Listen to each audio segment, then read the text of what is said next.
ಇವತ್ತು ಏನ್ ಮಾಡ್ಬೇಕಂತ ಹೇಳಿ ನೋಡಿ. ಇವತ್ತು ಮನೆಗೆ ಹೋದ್ 1 ಗಂಟೆ ಆದ್ಮೇಲೆ ಚೆನ್ನಾಗಿ ಹಾಕ್ಬಿಟ್ಟಿದ್ರ, ಮನೆಗೆ ಹೋದ್ 1 ಗಂಟೆ ಆದ್ಮೇಲೆ ಪಟ್ಟಿ ಕಟ್ಟಿದೀವಲ್ಲ, ಪಟ್ಟಿನ ನೀವೇ ಪೂರ್ತಿ ತೆಗೆದು ಬಿಸಾಕ್ಬಿಟ್ಟು ಒಂದು ಕರಿ ಚಶ್ಮಾ ಕೊಡ್ತೀವಿ, ಇಲ್ಲೇ ಕರಿ ಚಶ್ಮಾ ಕೊಟ್ಟಿದೀವಿ, ಅದನ್ನ ಹಾಕೊಂಡು ಇವತ್ತಿಂದ ಕಣ್ಣು ಕಾಣ್ತವೆ, ಕಣ್ಣು ತೆಗೆದು ನೋಡ್ತಾರೆ. ಈಗ ಕೆಲವೇ ಮಾಡ್ತಾರೆ, ಕಣ್ಣು ಮುಚ್ಕೊಂಡ್ ಬರೋದು, ಕವಲ್ ಕಟ್ಕೊಂಡ್ ಬರೋದೆಲ್ಲ ಮಾಡ್ತಾರೆ, ಆರಾಮಾಗಿ ಕಣ್ಣು ತೆಗೆದು ನೋಡ್ತಾರೆ. ಆದ್ರೆ ಡೈರೆಕ್ಟ್ ಬಲ್ಬ್ ಬೆಳಕೊಡೋದಾಗ್ಲಿ, ಸೂರ್ಯ ನೋಡೋದಾಗ್ಲಿ, ಟಿವಿ ನೋಡೋದಾಗ್ಲಿ ಅಥವಾ ಪ್ರಕಾಶವಾದ ಯಾವುದೇ ವಸ್ತು ನೋಡಂಗಿಲ್ಲ ಕರಿ ಚಶ್ಮಾ ಹಾಕೊಂಡು ಕೂಡ. ಇನ್ನ ಪಟ್ಟಿ ಬಿಚ್ಚುಗಳ ಇವತ್ತಿನ ಅವಶ್ಯ ಸ್ಟಾರ್ಟ್ ಮಾಡ್ತದೆ. ಎಷ್ಟು ಸರ್ ಅಂತ ಮುಂದೆ ಹೇಳ್ತೀನಿ. ಇನ್ನ ಬೆಳಗ್ಗೆ ಎತ್ತುಕೊಂಡು ಅಲ್ಲಿ ತಿಕ್ಕೋತಿರಲ್ಲ, ಕೈಲಿ ಎತ್ತುಕೊಳ್ಳಿ, ಬ್ರಷ್ ಎತ್ತುಕೊಳ್ಳಿ, ಏನು ತೊಂದರೆ ಇಲ್ಲ. ಆದ್ರೆ ನಾಲ್ಗೆ ತಿಕ್ಕಂಗಿಲ್ಲ. ಮುಖ ತೊಳಿಬೇಕಾದ್ರೆ ಬಿಸಿನೀರ ಟವಲ್ ಎತ್ತು ಚೆನ್ನಾಗಿ ಹಿಂಡ್ಬಿಟ್ಟು ಮುಖ ಉಸಿಬೇಕು. ಸೋಪ್ ಹಾಕೊಂಡು ಮುಖ ತೊಳೆಯಂಗಿಲ್ಲ, ಸೋಪಿನ ನೀರು ಕಂಡು ಕಣ್ಣಿಗೆ ತೊಂದರೆ ಆಗ್ತದ. ಇನ್ನು ನಾಳೆಯಿಂದನೇ ಮೈಗೆ ಸ್ನಾನ ಮಾಡ್ಬೋದು, ತಲೆಗೆ ಸ್ನಾನ ಮಾಡಂಗಿಲ್ಲ.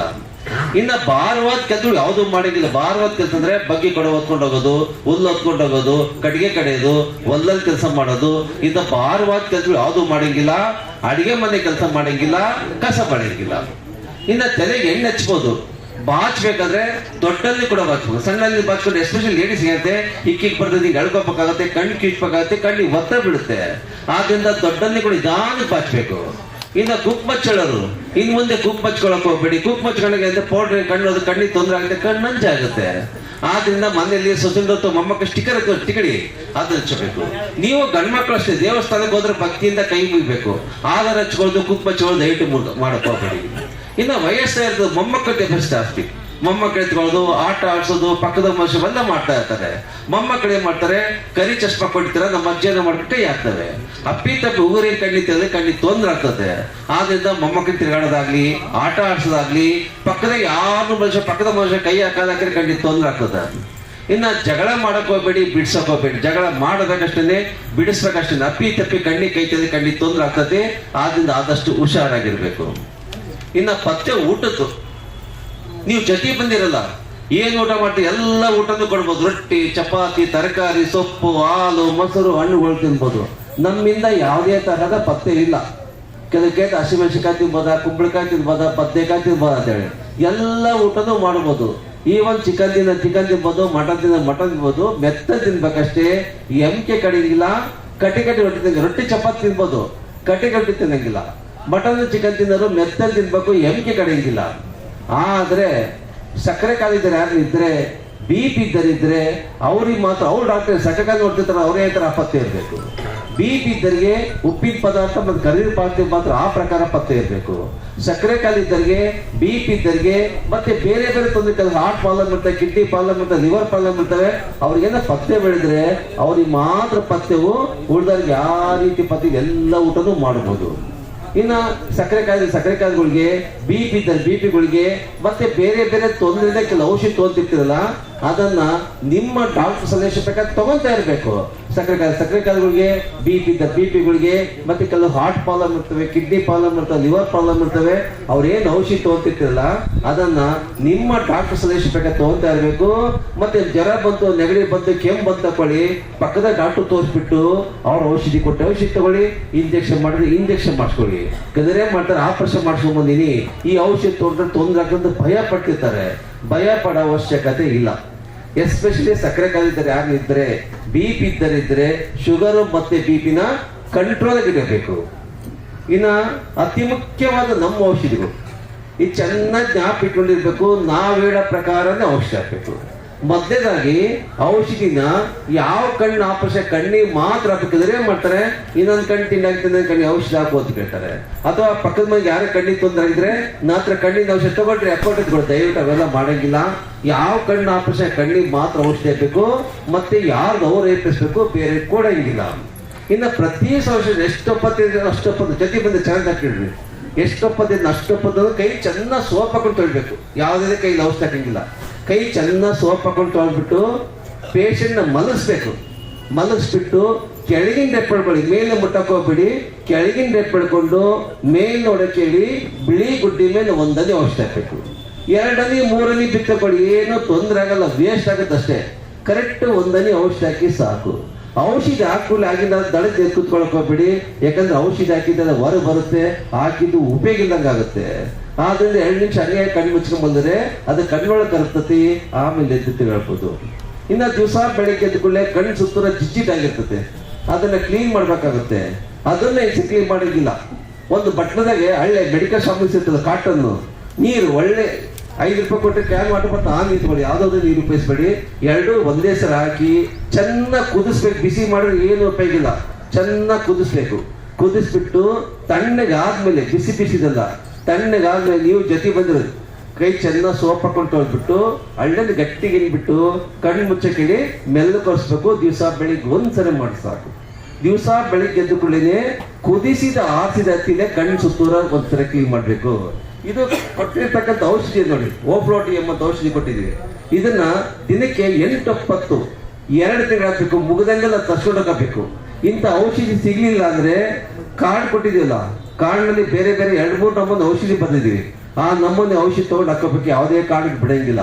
ಯಾಕಂದ್ರೆ ಇನ್ನೊಂದು ವಿಷಯ ಚೆನ್ನಾಗಿ ಹಾಕ್ಬಿಡ್ರಿ, ಎಲ್ಲರ ಕಣ್ಣು ತುಂಬಾ ಚೆನ್ನಾಗಿದೆ ಆಪರೇಷನ್.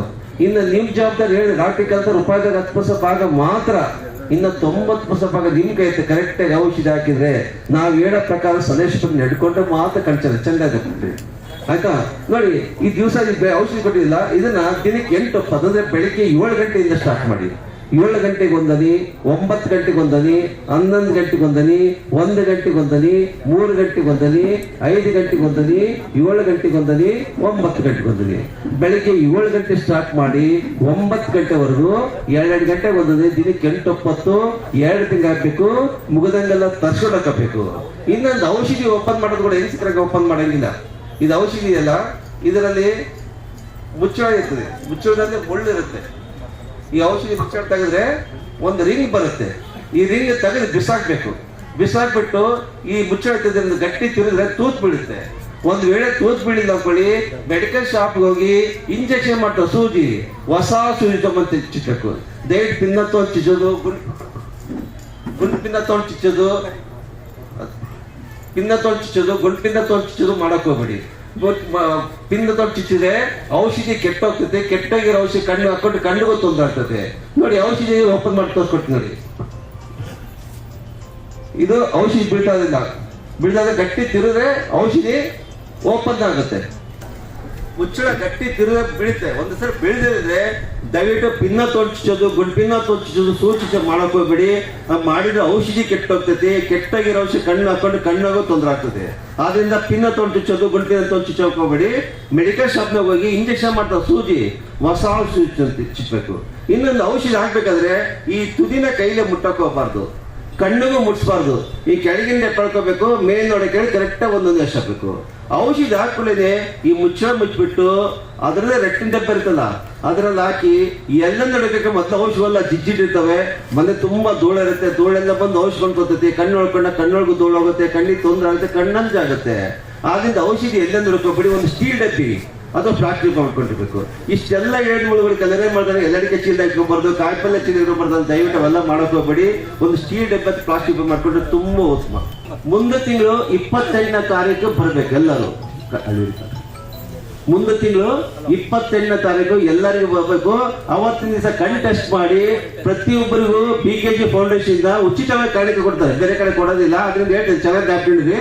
28ನೇ ತಾರೀಕು ತಪ್ಪದಂಗೆ 10 ಗಂಟೆಗೆಲ್ಲ ಬರ್ಬೇಕು ನೀವು. ಆಯ್ತಾ? ಮಧ್ಯದಾಗ ಎಂತ ಒಂದು 3 ಎಮರ್ಜೆನ್ಸಿ ಹೇಳ್ತೀನಿ. ಕಣ್ಣು ಇದ್ದಕ್ಕಿದ್ದಂಗೆ ಕಾಣಿಸ್ದಂಗಾಗೋದು, ಆರಾಮಾಗಿ ಕಾಣಿಸ್ತಾ ಇದ್ದಕ್ಕಿದ್ದು ಏನೂ ಕಾಣಿಸ್ದಂಗಾಗೋದು. ಕಣ್ಣು ಇದ್ದಕ್ಕಿದ್ದಂಗೆ ಯಥೇಚ್ಛ ನೋವು ತುಂಬಾನೇ ನೋವಾಗೋದು. ಕಣ್ಣು ಇದ್ದಕ್ಕಿದ್ದಂಗೆ ಕಣ್ಣು ಕೆಂಪಾಗಿ ರೆಪ್ಪೆಯಲ್ಲಿ ಹೋದ್ರೆ ಕಣ್ಣ ನೀರು ಸೋರೋದು. ಇಂಥ ತೊಂದರೆ ಆಗ ಮಾತ್ರ ತಕ್ಷಣ ಬಳ್ಳಾರಿ ಬಂದು ತೋರಿಸ್ಬೇಕಾಗುತ್ತೆ. ಇಲ್ಲಿಂದ ಕಣ್ಣಿನ ಡಾಕ್ಟರ್ಗೆ ಕಣ್ಣಿಗೆ ತೋರಿಸ್ಬೇಕಾಗುತ್ತೆ. 3 ಎಮರ್ಜೆನ್ಸಿ ಚೆಂದ ಹಾಕಿಡ್ರಿ. ಕಣ್ಣು ಇದ್ದಕ್ಕಿದ್ದಂಗೆ ಕಾಣಿಸ್ದಂಗಾಗೋದು, ಕಣ್ಣು ಇದ್ದಕ್ಕಿದ್ದಂಗೆ ಯಥೇಚ್ಛ ನೋವು ಬರೋದು, ಕಣ್ಣು ಇದ್ದಕ್ಕಿದ್ದಂಗೆ ಕಣ್ಣು ಕೆಂಪಾಗಿ ರೆಪ್ಪೆಲ್ಲಿ ಹೋದ್ರೆ ಕಣ್ಣ ನೀರು ಸೋರೋದು. ಇಂಥ ತೊಂದರೆ ಆಗ ಮಾತ್ರ ತಕ್ಷಣ ಬಂದು ತೋರಿಸ್ಬೇಕಾಗುತ್ತೆ. ಯಾವ ತೊಂದರೆ ಇಲ್ಲ ಅಂದ್ರೆ ಮುಂದಿನ ತಿಂಗಳು 28ನೇ ತಾರೀಕು ಭಾನುವಾರ ಆಗುತ್ತೆ. ಅವತ್ತಿನ ದಿವಸ ತಪ್ಪದಂಗೆ ಬರ್ಬೇಕು. ಅವತ್ತಿನ ದಿವಸ ತಪ್ಪದಂಗೆ ಬಂದ್ರೆ ಕಣ್ ಟೆಸ್ಟ್ ಮಾಡಿ ಅದೇ ನಂಬರ್ ಚಸ್ಮಾ BKG ಫೌಂಡೇಶನ್ ಇಂದ ಉಚಿತವಾಗಿ ಕೊಡ್ತಾರೆ. ದಯವಿಟ್ಟು ಮುಂದಿನ ತಿಂಗಳು 28ನೇ ತಾರೀಕು ಬರಬೇಕು. ಕೆಲವರಿಗೆ ಡಾಕ್ಟ್ರು ವಾಕಿಂಗ್ ಮಾಡಕ್ಕೆ ಹೇಳ್ತಾರೆ. ನೀವು ಕರಿ ಚಸ್ಮಾ ಹಾಕೊಂಡು ಎಷ್ಟು ಜನ ವಾಕ್ ಮಾಡಿ ಏನು ತೊಂದರೆ ಇಲ್ಲ. ಆದ್ರೆ ವ್ಯಾಯಾಮ ಮಾಡಕ್ಕೆ ಸಿಕ್ಕರೆ ಯೋಗಾಸನ ಮಾಡೋದು ದಯವಿಟ್ಟು ಮಾಡಕ್ ಹೋಗ್ಬೇಡಿ. ಇನ್ನು ತೆಲ್ಲ ಬಂದಕ್ಕೆ ಅಮೃತ ಹಂಚ್ಕೊಳ್ಳೋದು, ವಿಕ್ಸ್ ಹಚ್ಕೊಳ್ಳೋಲ್ಲ ಮಾಡ್ತಾರೆ, ಅವೆಲ್ಲ ಮಾಡಂಗಿಲ್ಲ. ಶೇವ್ ಮಾಡ್ಕೊಳ್ಳೋರು 15 ಸಾವಿರ ಶೇವ್ ಮಾಡ್ಕೋಬಹುದು. ಇನ್ನು ಅತಿ ಮುಖ್ಯವಾದ ನಿಮ್ಮ ಚಟು, ನಿಮಗೂ ಎಲ್ಲರಿಗೆ ತಂಬಾಕು ನಶ ನಿಮ್ದು ಬೀಡಿ, ಸಿಗರೇಟು, ತಂಬಾಕು, ನಶೆ, ಬೀರು, ಬ್ರಾಂಡಿ, ವಿಸ್ಕಿ, ಸರಾಯಿ, ರಮ್ಮು ಇಂಥವೆಲ್ಲ ಚಟಗಳಿದ್ರೆ ಇದನ್ನ ಜೀವನ ಪರ್ಯಂತ ಬಿಡಬೇಕು. ಈ ತಗೊಳ್ಳಿಂದ ಕಣ್ಣಿನ ನರಗಳು ತೊಂದರೆ ಆಗುತ್ತೆ. ಕಣ್ಣಿನ ನರಗಳು ತೊಂದರೆ ಆದ್ರೆ ಯಾವ ಡಾಕ್ಟರ್ ಏನೂ ಮಾಡೋಕ್ಕಾಗಲ್ಲ. ಅರ್ಥ ಆಯ್ತಾ? ಇನ್ನ ಕೆಲವು ಕೇಳ್ತಾರೆ ಪಿಲ್ಲರ್ ತಲೆಂಡು ಇಟ್ಕೊಂಡು ಮಲ್ಕೋಬೋದ ಅಂತ. ತಲೆಂಡು ಮಕ್ಕಳು ಏನ್ ತೊಂದರೆ ಇಲ್ಲ. ಇನ್ನು ಫ್ಯಾನ್ ಕೆಳಗೆ ಮಲ್ಕೋಬೋದ, ಎ ಸಿ ಕೆಳಗೆ ಮಲ್ಕೋಬೋದ ಅಂತ ಕೇಳ್ತಾರೆ. ಫ್ಯಾನ್ ಕೆಳಗೆ ಮಕ್ಕಳು, ಎ ಸಿ ಕೆಳಗೆ ಮಕ್ಕಳು ಏನ್ ತೊಂದರೆ ಇಲ್ಲ. ಆದ್ರೆ ಫ್ಯಾನ್ ಕೆಳಗೆ ಎಷ್ಟೋ ದಿವಸ ವರ್ಷಿರಲ್ಲ, ಧೂಳೆಲ್ಲ ಅನ್ಕೊಂಡಿರ್ತದೆ. ಅದು ಕ್ಲೀನ್ ಮಾಡ್ಕೊಂಡು ಫ್ಯಾನ್ ಕೆಳಗೂ ಮಲ್ಕೋಬಹುದು, ಎ ಸಿ ಕೆಳಗೂ ಮಲ್ಕೋಬಹುದು. ಇನ್ನು ಅಂಗತ ಮಕ್ಕಳು ಕೇಳ್ತಾರೆ 1 ತಿಂಗಳವರೆಗೆ ಅಂತ ಕೇಳ್ತಾರೆ. ಹಾಗೆ ಇಲ್ಲಿ ಇವತ್ತೊಂದು ದಿವಸ ಅಂಗತ ಮಕ್ಕಳಿ, ನಾಳೆಯಿಂದ ಆಪರೇಷನ್ ಆಗಿಲ್ ಕಟ್ಟಿ ಮಕ್ಕೋಬಹುದು. ಹಂಗೂ ಬೆಂದು ಬಂತು, ಆಪರೇಷನ್ ಕಟ್ಟಿ ಸ್ವಲ್ಪ ಮಕ್ಕೊಂಡು ಏನ್ ತೊಂದರೆ ಇಲ್ಲ.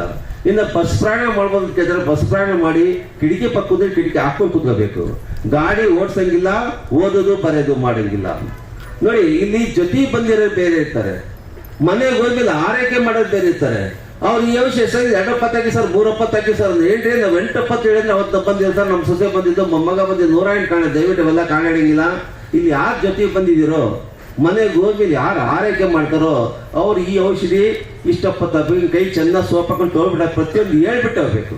ಮತ್ತೆ ಊರ್ ಬಿಟ್ಟು ಊರ್ ಹೋಗಿ ತಿಳ್ಕೊಳ್ಳಿ, ಔಷಧಿ ಜೊತೆಗೆ ತೊಗೊಳ್ಬೇಕು. ಯಾವುದೇ ಕಾರಣಕ್ಕೆ ಔಷಧಿ ಬಿಡಂಗಿಲ್ಲ. ಅರ್ಥ ಆಯ್ತಾ? ನೋಡಿ ಇನ್ನೊಂದು ಪದೇ ಹೇಳ್ತಾ ಇದೀನಿ, ಎಲ್ಲರ ಕಣ್ಣು ತುಂಬಾ ಚೆನ್ನಾಗಿದೆ. 109 ಕೇಸ್ ಆಪರೇಷನ್ ಆಗಿರೋದು, ಪೊರೆ ಆಪರೇಷನ್ ಆಗಿರೋದು, 25 ಕೇಸು ದುರ್ಮಾಂಸ ಆಪರೇಷನ್ ಇತ್ತು. ಎಲ್ಲರೂ ತುಂಬಾ ಚೆನ್ನಾಗಿದೆ ಆಪರೇಷನ್. ಇನ್ನು ನಿಮ್ ಜವಾಬ್ದಾರಿ, ನಮ್ ಜವಾಬ್ದಾರಿ ಮುಗಿದು ಡಾಕ್ಟರ್ ಕೆಲಸ ರೂಪಾಯಿದಾಗ 10% ಭಾಗ ಮಾತ್ರ, ಇನ್ನ 90% ಭಾಗ ನಿಮ್ ಕೈ ಜೊತೆ ಬಂದಿರೋಕೆ ಕರೆಕ್ಟಾಗಿ ಔಷಧಿ ಹಾಕಿದ್ರೆ ನಾವು ಹೇಳೋ ಪ್ರಕಾರ ಸದಸ್ಯ ನಡ್ಕೊಂಡ್ರೆ ಮಾತ್ರ ಕಣ್ಣ ಚೆನ್ನಾಗಿ ಡಾಕ್ಟರ್ ಇರಬೇಕು.